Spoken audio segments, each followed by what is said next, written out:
আসসালামু আলাইকুম।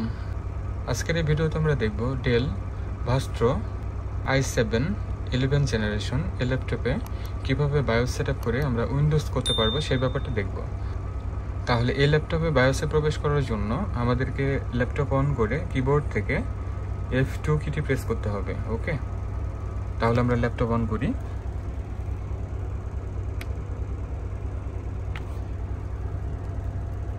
এবং কিবোর্ড থেকে আমরা F2 কিটি প্রেস করব। তাহলে এটি হচ্ছে আমার ল্যাপটপের বায়োসের মেইন স্ক্রিন। তাহলে ডেল ল্যাপটপগুলোতে আমরা পূর্বেও দেখেছি যে বায়োসের ফিচারগুলো এমনটাই হয়ে থাকে। আমরা উপরে কর্নার দিকে ডান পাশে ব্যাটারি সিম্বল পেয়ে যাচ্ছি এবং আরও মাল্টি ফাংশনাল একটি বায়োস আমরা দেখতে পাচ্ছি। ঠিক আছে ব্যাপারটা? প্রথমে হচ্ছে ওভারভিউ, এখানে বেশ কিছু ইনফরমেশন আমরা পেয়ে যাব আমাদের এই সিস্টেম রিলেটেড। ঠিক আছে, আচ্ছা, এখানে আমরা মাউস দিয়ে কন্ট্রোল করতে পারবো। এই পাশে আমরা বুট কনফিগার দেখতে পাচ্ছি। ঠিক আছে, এখানে যদি ক্লিক করি তাহলে উইন্ডোজ বুট ম্যানেজার অর্থাৎ হার্ড ডিস্কে বা এসএসডিতে যে অপারেটিং সিস্টেম করা আছে সেটি আমরা এখান থেকে চেক করে দিয়ে রাখবো, আদারওয়াইজ কিন্তু রান করবে না। ঠিক আছে ব্যাপারটা? আমরা চাইলে উবুন্টু ল্যাপটপ দ্বারা আমরা রান করাতে পারবো বা ইনস্টল করে সেট আপ করতে পারবো। ঠিক আছে, আচ্ছা, এখানে যে সেটিংসগুলো আমরা পাচ্ছি এভাবে থাকবে।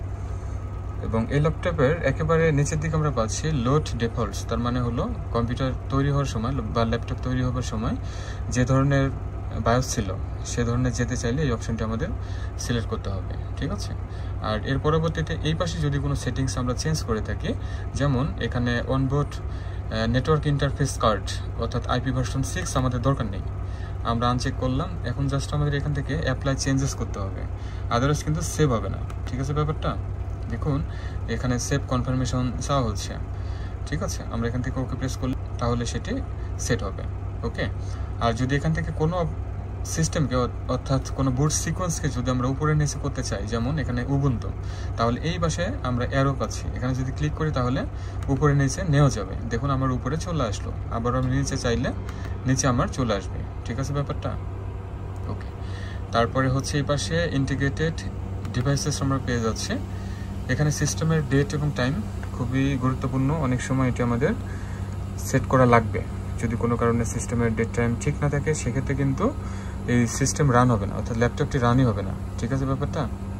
ওকে, নেক্সট স্টোরেজে আসলে আমরা এখানে একটু নিচে যদি আসি তাহলে আমরা SATA 0-তে এখানে অন রাখবো এবং SATA 0-তে আমার হার্ড ডিস্ক আছে। ওকে, এবং SATA 1-এ পাবো হচ্ছে আমরা এসএসডি। ঠিক আছে, এবং সেটি অন রাখতে হবে। এখান থেকে যদি অফ করে দিই তাহলে কিন্তু কাজ করবে না। ঠিক আছে, আর নিচে আমরা ইনফরমেশন পাবো এই যে 0-তে সিগেটের 1 টেরাবাইট হার্ড ডিস্ক এবং M.2 PCI এসএসডি হচ্ছে আমার ওই SATA 1-এ। ঠিক আছে, এই যে 1 টেরাবাইট PNY আমরা মডেল সহ দেখতে পাচ্ছি। নেক্সট এপাশে ডিসপ্লের এখানে তেমন কিছু চেঞ্জ করার মতো নাই, তবে ইকো পাওয়ার অন রাখবেন পাওয়ার সিস্টেমের জন্য। আর সিকিউরিটিতে আমাদের আসলে প্রবেশ না করাই ভালো। ঠিক আছে, পাসওয়ার্ডে আমরা প্রবেশ করব না, দরকার নেই। এরপরে হচ্ছে আপডেট রিকভারি দরকার নেই, যা আছে এই অবস্থায় থাকবে। সিস্টেম ম্যানেজমেন্ট সার্ভিস ট্যাগ অনেক সময় লাগে, ধরুন এই ল্যাপটপের জন্য কোনো সফটওয়্যার বা কোনো কিছু আমরা ইনস্টল করব, সেক্ষেত্রে অনেক সময় গুগল এটি চেয়ে থাকে বা ডেলের যে অফিসিয়াল সাইট আছে সেখান থেকে নিতে গেলে এটি লাগে। ঠিক আছে, আচ্ছা, প্রি বুট বিহেভিয়ার এটি অন রাখতে হবে। ঠিক আছে, সিস্টেম লগের এদিকে আমাদের তেমন কিছু নেই, চেঞ্জ করার মতো তেমন কিছু নেই, এই অবস্থা থাকবে।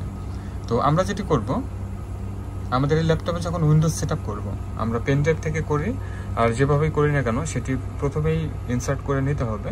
এরপরে আমরা এই ল্যাপটপের জন্য আমরা F12 পাবো বুট অর্ডার। ঠিক আছে, এই যে এটি হচ্ছে F12 কি, এই কি এর ভিতরে অর্থাৎ কম্পিউটার বুট হওয়ার সাথে সাথে এই কিটি প্রেস করতে হবে, তাহলে আমরা বুট অর্ডার পাবো। ঠিক আছে ব্যাপারটা? এখান থেকে আমরা সিলেক্ট করব।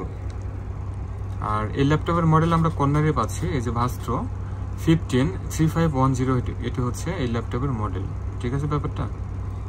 আচ্ছা, তাহলে আমরা এখন একটু বুট করার চেষ্টা করব। আমরা আমাদের এখান থেকে বের হয়ে আসবো। এখান থেকে বের হওয়ার জন্য অর্থাৎ বায়োস থেকে বের হওয়ার জন্য আমাদের এসকেপ কিটি প্রেস করতে হবে। তাহলে এই ধরনের একটি ওয়ার্নিং দিচ্ছে সেভ করার জন্য। আমরা সব কিছু সেভ করব। এবার আমরা F12 কিটি প্রেস করব। ঠিক আছে, যদি এখন আমাদের এই ল্যাপটপে পেন ড্রাইভ ইনসার্ট করা থাকে তাহলে এখান থেকে আমরা এখন ওই বুট করতে পারবো এবং উইন্ডোজ সেটআপ করতে পারবো। ঠিক আছে ব্যাপারটা? এই যে দেখুন আমরা বুট অর্ডার পেয়ে গেলাম। ঠিক আছে, এখানে উইন্ডোজ বুট ম্যানেজার আমরা পেয়ে যাচ্ছি। আর যদি এখানে পেন ড্রাইভ বা কিছু আমাদের ইনস্টল করা থাকতো বা লাগানো থাকতো তাহলে সেটি এই বাম পাশে ডিসপ্লে হবে। ঠিক আছে, এখান থেকে সিলেক্ট করে আমাদেরকে ওই উইন্ডোজ করতে হবে। আর যদি এখান থেকে আবার বায়োসে যেতে চাই, এই যে বায়োস সেটআপ আমরা পাচ্ছি, ডায়াগনস্টিক্স, বায়োস আপডেট করার জন্য অপশন। ঠিক আছে, সব কিছু আমরা পাবো। তাহলে ভিউয়ার এতটুকু ছিল আজকের এই ভিডিও। আজকের এই ভিডিওতে আমরা দেখার চেষ্টা করলাম ডেল ভাস্ত্র 153510 এই ল্যাপটপে কিভাবে বায়োস সেটআপ করে উইন্ডোজ দিতে হয়। আই হোপ এটা আমাদের সবারই কাজে লাগবে। আর ভিডিওটি ভালো লাগলে লাইক, কমেন্ট, শেয়ার করবেন। চ্যানেলটিকে সাবস্ক্রাইব না করে থাকলে প্লিজ সাবস্ক্রাইব করবেন। আর এই ল্যাপটপটি নতুন কেনা হয়েছে। এই ল্যাপটপের দাম পড়েছে 1,30,000 টাকা বাংলাদেশি টাকায়। ঠিক আছে, এটি কুয়েত থেকে নেওয়া। তো কুয়েত থেকে নিতে গেলে এটির দাম পরে প্রায় হচ্ছে 1,14,15,000 টাকার মতো, কিছু টাকা সাশ্রয় হয় আর কি। তাহলে ভিউয়ার এতটুকুই। সবাই লাইক, কমেন্ট এবং শেয়ার করবেন, চ্যানেলটি ঘুরে আসবেন। সবাই ভালো থাকুন, সুস্থ থাকুন। Thanks for watching.